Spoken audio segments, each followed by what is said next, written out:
আমি গেছিলাম মাসির বাড়ি বেড়াতে। আর যেহেতু আমার মাসির বাড়ি দক্ষিণ এলাকায়, আর আমার সব থেকে পছন্দের জায়গা হলো বিলের ধারটা। তো বন্ধুরা, কেমন আছো তোমরা সবাই? বিলের পাড়ে বসে বসে বিডি চিপস খাচ্ছিলাম, আর পাশে থেকে আমার ভাই মাছ ধরছিল। আমি একটু একটু মাছ ধরতে পছন্দ করি, কিন্তু আমার ভাইয়ের মতো অত না। ও পুরো মাছ ধরার পাগল, যেখানে মাছ থাকবে সেখানেই ও আছে। এখন বিলের পাড়ে যদি বিকালে বসে থাকা হয়, মনে হবে পৃথিবীর সকল সুখ শান্তি জন্য এখানে।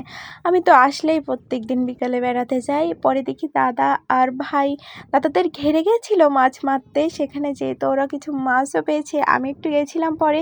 তো আমি বললাম ওর কাছে একটা ছিপ দাও, আমি একটা মাছ ধরি। দেখো বন্ধুরা, আমি কত ছোট্ট একটা মাছ পেয়েছি। যদিও পেয়েছি, তো এটাই অনেক। মাছ বড় হোক আর ছোট হোক, পেয়েছি, এটাই অনেক মজার আমার কাছে। আমি তখন মাছটা জলে দিয়ে ওর সাথে একটু খেলা করছিলাম। লাস্টে ভাই আমার ছিপ থেকে মাছটা ছাড়িয়ে দিল, কারণ ট্যাংরা মাছ যদি একবার কাঁটা মেরে দেয় না, কি ব্যথা হয়।